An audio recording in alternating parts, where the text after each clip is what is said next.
Dari bayi yang diasuh di padang gersang hingga menjadi manusia paling berpengaruh dalam sejarah, mukjizat-mukjizat luar biasa menyertai setiap langkah Nabi Muhammad SAW. Tapi, apakah kamu tahu bahwa mukjizat itu bahkan terjadi sebelum beliau bisa berjalan?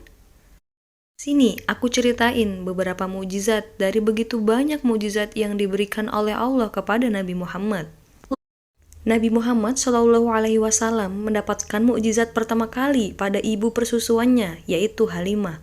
Sebenarnya Halimah adalah perempuan yang kurus, namun tetap mencoba untuk menyusui Nabi Muhammad ketika masih bayi. Ajaibnya, air susu tersebut mengalir sangat deras, padahal sebelumnya dia merasa kurang saat menyusui anak-anaknya. Bukan hanya Halimah yang heran, karena suaminya pun juga heran karena mukjizat lain datang karena adanya bayi Muhammad. Unta yang selama ini menjadi hewan peliharaannya tiba-tiba mengeluarkan air susu yang sangat banyak. Keluarga itu minum susu unta yang dihasilkan dari peternakannya dan bisa digunakan untuk memenuhi kebutuhan sehari-hari. Mukjizat yang kedua yaitu saat dada Muhammad dibelah. Saat Nabi Muhammad berusia 4 tahun dan masih tinggal bersama dengan ibu susunya, Sayyidah Halimah As-Sa'diyah, di kampung Bani Sa'ad, ketika itu Jibril alaihissalam mendatangi Muhammad kecil. Waktu itu dia sedang bermain dengan teman-temannya. Jibril kemudian membelah dada Muhammad kecil. Ini adalah bagian setan darimu, kata Jibril alaihissalam. Kemudian meletakkan hati Nabi Muhammad itu di atas nampan emas dan membersihkannya dengan air zam-zam. Setelah selesai, Jibril mengembalikan hati Nabi Muhammad seperti sedia kala. Sementara itu, teman-teman sepermainan Muhammad kecil lari terbirit-birit. Mereka mengadu kepada Halimah As-Sa'diyah perihal apa yang terjadi pada Muhammad kecil. Halimah kemudian mendatangi tempat di mana Muhammad kecil berada. Ia langsung memeluk erat tubuh anak susuannya yang tengah menggigil ketakutan dan pucat di wajahnya. Pembedahan yang kedua saat usia Nabi Muhammad mencapai 40 tahun atau saat pengangkatan Nabi ketika Isra Mi'raj. Selain menambah kemuliaan Nabi Muhammad, peristiwa pembelahan juga dimaksudkan untuk menambah kekuatan dan kesiapan Nabi Muhammad dalam menerima apa yang diwahyukan kepadanya dengan hati yang kuat. Di samping itu, hikmah lain dari pembelahan dan pembersihan dengan air zam-zam adalah agar Nabi Muhammad memiliki kesiapan ketika berhadapan dengan Allah dan bermunajat kepadanya. Mukjizat yang ketiga adalah ketika bulan terbelah. Peristiwa saat Nabi Muhammad membelah bulan merupakan salah satu mukjizat beliau yang terkenal. Bulan purnama terbelah menjadi dua bagian di hadapan kaum musyrik Mekah yang meragukan kenabiannya. Saat itu, kaum musyrik Mekah, khususnya pemimpin mereka, Abu Jahal, terus meragukan kenabian Nabi Muhammad dan menentang beliau untuk menunjukkan bukti kekuasaan Allah Subhanahu wa Ta'ala. Mereka meminta Nabi Muhammad untuk membelah bulan sebagai bukti bahwa beliau adalah utusan Allah. Kemudian Nabi Muhammad berdoa kepada Allah untuk memperlihatkan mukjizat tersebut. Bulan purnama yang sedang berada di atas kepala Nabi Muhammad kemudian terbelah menjadi dua bagian. Satu bagian bulan berada di atas Jabal Abu Qubais, dan bagian lainnya berada di atas sisi yang lain. Nabi Muhammad menyuruh para saksi menyaksikan peristiwa ini termasuk Abu Jahal dan pengikutnya. Setelah peristiwa pembelahan, bulan kembali menyatu seperti semula. Meski melihat mukjizat yang sangat nyata, kaum musyrik tetap tidak beriman dan menuduh Nabi Muhammad melakukan sihir. Mereka tetap tidak mau menerima kebenaran yang ditunjukkan. Mukjizat yang keempat adalah ketika jari Nabi Muhammad dapat mengeluarkan air. Air tersebut dapat digunakan untuk berwudu dan minum oleh banyak orang. Saat itu, Nabi Muhammad dan para sahabatnya dalam perjalanan. Mereka mengalami kekurangan air untuk berwudu dan minum. Kemudian Nabi Muhammad meminta mereka untuk mendatangkan air yang ada. Nabi kemudian mencelupkan tangannya ke dalam air tersebut. Dan dengan izin Allah, air mengalir dari jari-jari Nabi Muhammad dengan deras. Air yang mengalir dari jari Nabi Muhammad cukup untuk memenuhi kebutuhan wudhu dan minum bagi seluruh rombongan, yang kira-kira saat itu berjumlah 70 orang. Mukjizat yang kelima adalah ketika satu wadah kecil yang berisi susu ternyata bisa mengenyangkan puluhan orang yang kelaparan. Di antara para sahabat Nabi Muhammad SAW, Abu Hurairah merupakan salah seorang yang masyhur. Nama julukannya yang berarti bapak kucing kecil diberikan Rasulullah SAW, sebab lelaki dari kabilah Ad-Dausi ini senang merawat dan memelihara seekor kucing kecil saat waktu luangnya. Adapun nama aslinya pada masa jahiliyah adalah Abdus Syam atau hamba matahari. Begitu masuk Islam, Nabi Muhammad memberinya nama baru, Abdurrahman. Setelah mendengar kabar hijrahnya Rasulullah, Abu Hurairah pun bertolak dari kampung halamannya di Arab Selatan ke Madinah. Selama di kota tersebut, ia selalu setia mengiringi dakwah Islam. Karena termasuk kalangan muhajirin yang fakir, tidak memiliki keluarga maupun harta kekayaan, maka dirinya pun tinggal di teras Masjid Nabawi. Tempat itu disebut sebagai As-Suffah. Kapasitasnya mencapai 300 orang. Dengan berbagai keterbatasan, para As-Suffah tetap bertahan dan bersabar. Memang, kehidupan mereka umumnya serba kekurangan. Bahkan tak jarang rasa lapar harus dialami karena tiadanya makanan. Abu Hurairah menuturkan, suatu hari dirinya pernah dilanda rasa lapar yang hebat. Demi Allah yang tidak ada sesembahan yang benar kecuali Dia, aku pernah tengkurap bersandar pada sisi badanku karena kelaparan. Segenggam batu sudah kusumpal pada perutku untuk menahan lapar. Ujarnya begitu. Ia lantas beranjak dari As-Suffah dan duduk di pinggir jalan, menunggu sahabat-sahabat Rasulullah lewat. Abu Bakar pun mendekatinya. Abu Hurairah kemudian bertanya kepadanya tentang tafsir suatu ayat dari Al-Quran. Tentunya ada maksud di balik pertanyaan tersebut. Maksudku bertanya demikian tidak lain agar Abu Bakar mengajakku makan. Ternyata ia berlalu tanpa melakukan apa yang kuharapkan, ucap Abu Hurairah. Tak lama setelah Abu Bakar pergi, datanglah Umar bin Khattab. Abu Hurairah melakukan hal yang sama sebelumnya. Umar menjawab pertanyaan apa adanya, untuk kemudian beranjak pulang. Ya, Umar pun tidak sampai mengajaknya ke rumah untuk sekedar menjamu Ahlus Suffah ini. Selang beberapa lama, Nabi SAW datang. Beliau tersenyum ketika melihat Abu Hurairah berdiri lemah di pinggir jalan. Beliau memahami kondisi yang sedang dialami sahabatnya itu. "Wahai Abu Hurairah," panggil Rasulullah. "Siap ya Rasulullah," jawabnya. Nabi SAW memberikan isyarat agar Abu Hurairah berjalan mengikutinya. Ternyata Rasulullah kembali ke rumahnya. Sesampainya di sana, Rasulullah masuk. Sahabatnya itu pun ikut setelah diizinkan beliau. Nabi SAW mendapati sebuah wadah berisi susu di atas meja. Beliau pun bertanya kepada orang-orang di rumah, "Dari mana susu ini?" "Itu hadiah untuk Anda dari fulan atau fulanah," jawab mereka. Rasulullah tidak meminumnya atau langsung memberikan susu itu kepada Abu Hurairah yang kelaparan. Beliau pertama-tama memanggil sahabatnya itu. "Ya Abu Hurairah." "Saya datang ya Rasulullah," jawabnya. "Panggil kemari para Ahlus Suffah semuanya. Aku mengundang mereka untuk meminum susu ini," kata beliau. Abu Hurairah segera melaksanakan perintah. Adalah kebiasaan Nabi untuk berbagi harta yang diterimanya kepada para penghuni Ahlus Suffah. Kalau diberi sedekah, maka sedekah itu dikirimnya kepada mereka. Sama sekali beliau tidak menikmatinya. Kalau diberi hadiah, beliau menikmati sebagian dan membaginya juga kepada mereka. Hal itulah yang merisaukan hati Abu Hurairah saat itu. Dalam pikirannya, apa arti susu tersebut dengan banyaknya Ahlus Suffah? Bukankah dirinya lebih layak meminum susu tersebut? Mengapa Nabi ingin menjamu puluhan orang itu dengan hanya sewadah susu? Begitulah sekelebat pertanyaan membayangi benak sang sahabat. Akan tetapi, Abu Hurairah selalu sami'na wa atokna. Apapun yang diperintahkan Allah dan Rasulnya akan dilaksanakan. Para penghuni As-Suffah lalu ramai-ramai mendatangi rumah Rasulullah. Sesudah itu, beliau mempersilahkan mereka untuk masuk dan menempati tempat masing-masing yang sudah disediakan. Lantas, Nabi berkata pada Abu Hurairah, "Ambil wadah yang berisi susu itu dan tuangkanlah kepada masing-masing mereka." Sahabat ini dengan sigap melaksanakan perintah tersebut. Tuangkan susu ke gelas seorang demi seorang para Ahlus Suffah. Luar biasanya, susu dalam wadah tersebut seperti tak habis-habis. Padahal Abu Hurairah berkali-kali mengambilnya untuk mengisi seluruh gelas para tamu. Akhirnya, Abu Hurairah tiba di posisi duduk Nabi. Sementara orang-orang lainnya sudah kenyang semua. Rasulullah lalu mengambil wadah susu tersebut dan meletakkannya di tangan.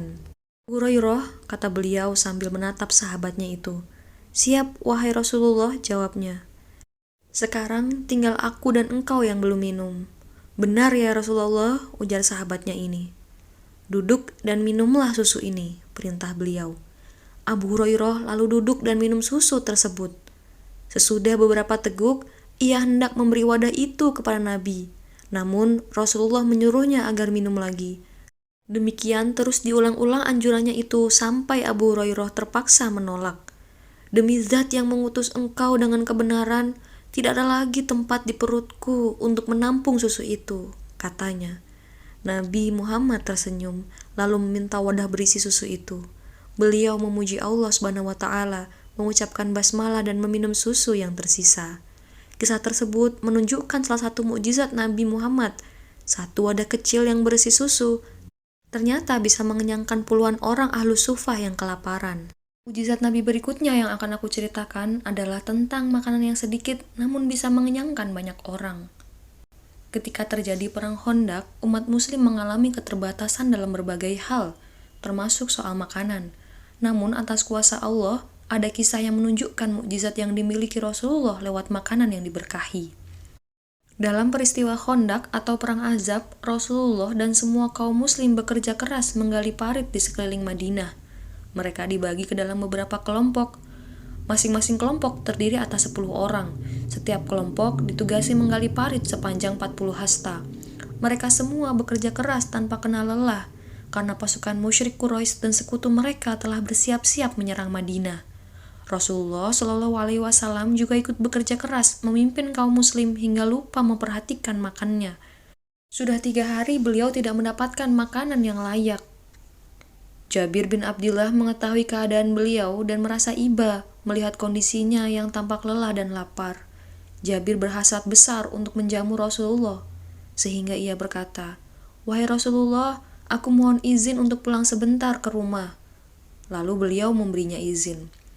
Saat tiba di rumah, Jabir berkata pada istrinya, "Aku melihat Rasulullah sangat lemah dan lapar, namun beliau tetap bersabar. Apakah kita punya sesuatu untuk dimasak?" Istri Jabir menjawab, "Kita punya secangkir gandum dan anak kambing yang kurus." Jabir segera menyembelih kambing itu, lalu istrinya memasaknya. Kemudian membuat beberapa potong roti gandum. Setelah makanan siap disajikan, Jabir bergegas pergi menemui Rasulullah Shallallahu Alaihi Wasallam. "Wahai Rasulullah, aku punya sedikit makanan di rumah.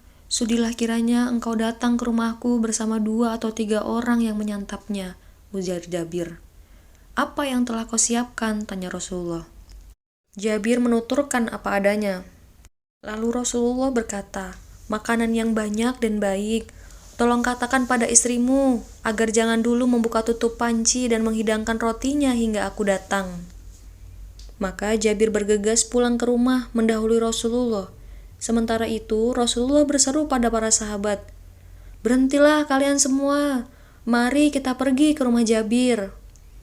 Jabir tiba di rumahnya dan menceritakan obrolannya dengan Rasulullah kepada sang istri, termasuk pesan beliau untuk tidak membuka tutup panci. Namun beberapa saat kemudian, Jabir kaget dan panik melihat di depan rumahnya Rasulullah datang bersama semua sahabat Ansor dan Muhajirin. Ia berpaling pada istrinya dan berkata gugup, "Celaka, beliau datang bersama semua sahabat."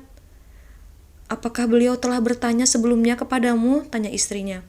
"Ya, sudah," jawab Jabir. "Maka kau tidak perlu kaget," jawab istrinya. Kemudian mempersilahkan Rasulullah SAW dan para sahabat masuk untuk makan di rumahnya. Rasulullah kemudian membuka tutup panci, lantas mengambil sesendok masakan daging kambing itu dan mengambil sepotong roti. Lalu para sahabat mengikutinya hingga semua orang yang datang ke rumah Jabir bisa makan dengan kenyang. Setelah semua orang makan, Rasulullah menyuruh istri Jabir untuk makan. Ternyata di panci itu masih tersisa masakan untuk Jabir dan istrinya. Begitu pula dengan rotinya. Makanan ini diberkahi Allah Subhanahu wa Ta'ala lewat perantara Rasulullah. Jika dipikir secara logika, maka jumlah makanan yang sedikit tidak akan cukup disantap oleh banyak orang. Namun karena makanan ini dipenuhi berkah, maka seluruh orang dapat menyantapnya sampai kenyang. Bahkan tak kekurangan sedikit pun. Jika kamu menyukai cerita ini, sebelum aku lanjutkan, jangan lupa untuk klik like dan subscribe dan berikan komentar tentang cerita ini. Sekarang aku lanjutkan tentang mukjizat Nabi yang berikutnya. Mukjizat berikutnya adalah ketika pohon kurma menangis di hadapan Nabi Muhammad. Di bawah teriknya matahari Madinah, dalam suasana Masjid Nabawi yang ramai dengan aktivitas umat Islam, berdiri sebuah pohon kurma yang menjulang tinggi. Pohon kurma ini bukan sembarang pohon kurma. Ia memiliki kisah istimewa yang terjalin dengan Nabi Muhammad SAW, sang pembawa risalah Islam. Pada suatu hari Jumat, ketika Nabi Muhammad sedang menyampaikan khutbah di Masjid Nabawi, tiba-tiba terdengar suara tangisan dari arah belakang masjid. Suara tangisan itu begitu menyedihkan, membuat jamaah yang hadir menoleh ke sumber suara. Ternyata suara tangisan itu berasal dari pohon kurma yang berdiri di dekat mimbar tempat Nabi Muhammad biasa berkhutbah. Melihat pohon kurma yang menangis, Nabi Muhammad segera mengakhiri khutbahnya dan menghampiri pohon tersebut. Beliau meletakkan tangannya di batang pohon kurma sambil berkata, "Ada apa denganmu, wahai pohon kurma? Mengapa kamu menangis?" Pohon kurma tersebut seperti dikaruniai Allah kemampuan untuk berbicara. Dia menjawab dengan suara yang lemah dan sedih, "Ya Rasulullah, aku menangis karena aku akan berpisah denganmu. Aku akan rindu mendengar suara merdu dan nasihat bijakmu yang selalu menenangkan jiwaku." Setiap Jumat, pohon kurma tersebut telah merasakan langsung kasih sayang dan cinta Rasulullah. Pohon itu telah merasakan bagaimana Rasulullah bersandar di batangnya saat memberikan khutbah Jumat. Interaksi itu sangat berbekas di hatinya. Namun ketika Rasulullah tidak lagi menggunakan pohon itu sebagai tempat bersandar, maka ia merasa kehilangan, merasa kesepian dan sedih. Kendati tidak punya hati layaknya manusia, tetapi pohon kurma itu bisa merasa sedih karena ditinggalkan oleh sosok yang sangat dicintainya. Hal itu karena seorang perempuan tua dari kalangan Ansor dan anaknya yang juga merupakan tukang kayu menemui Nabi. Ia ingin membuatkan Rasulullah sebuah mimbar untuk dipergunakan khutbah di hari Jumat. Nabi Muhammad tidak keberatan dengan saran itu. "Silakan jika kalian ingin melakukannya," ujar Rasulullah atas ide itu. Itulah yang membuat kurma tersebut menangis. Ia merasa akan kehilangan pujaan hatinya yang setiap Jumat ia bersamai. Tidak ada yang lebih menyedihkan dibanding kehilangan sosok yang dicintai. Begitu derita pohon kurma. Rasulullah pun menyadari kesedihan pohon tersebut. Beliau turun dari mimbar dan memeluk batang kurma itu. Pelukan cinta dari Rasulullah tersebut dapat mengobati rasa kesedihan si pohon. Kisah pohon kurma yang menangis kepada Nabi Muhammad ini mengajarkan kepada kita bahwa segala sesuatu di dunia ini, termasuk makhluk hidup dan tumbuhan, memiliki rasa dan perasaan.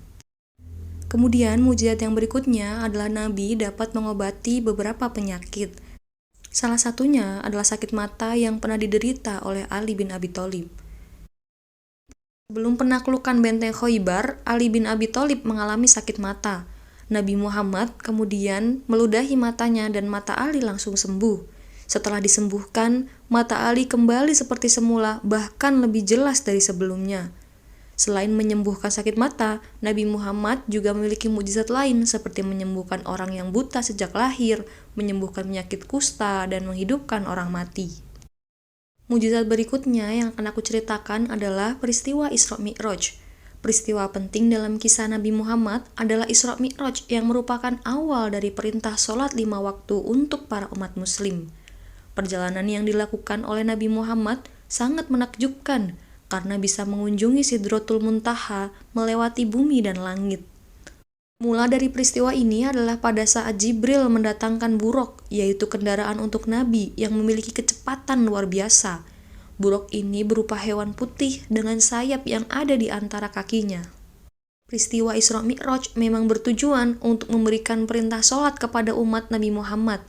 Namun dalam perjalanannya, Nabi bisa bertemu dengan banyak nabi-nabi sebelumnya yang mendahuluinya. Kemudian, mukjizat terakhir yang akan aku ceritain di video kali ini adalah Al-Quran. Al-Quran dianggap sebagai mukjizat terbesar Nabi Muhammad karena berbagai alasan. Al-Quran adalah kitab suci yang diturunkan kepada Nabi Muhammad, berisi petunjuk, penjelasan, dan pembeda antara yang benar dan salah.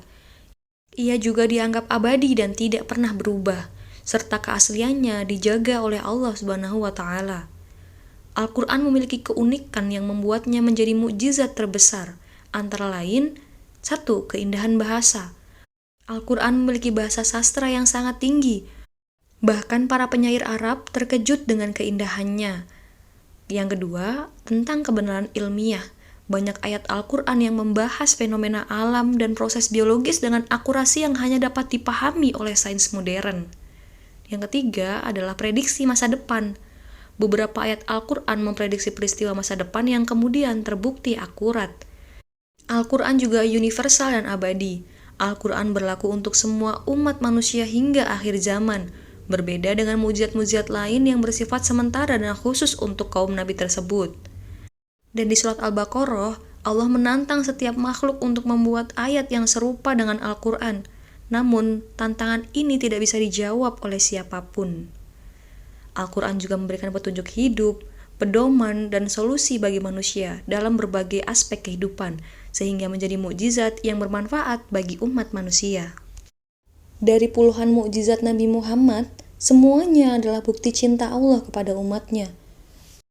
Tapi, berapa dari kita yang benar-benar mengenalnya? Yuk lanjutkan perjalanan mengenal Rasulullah lebih dekat di video-video selanjutnya.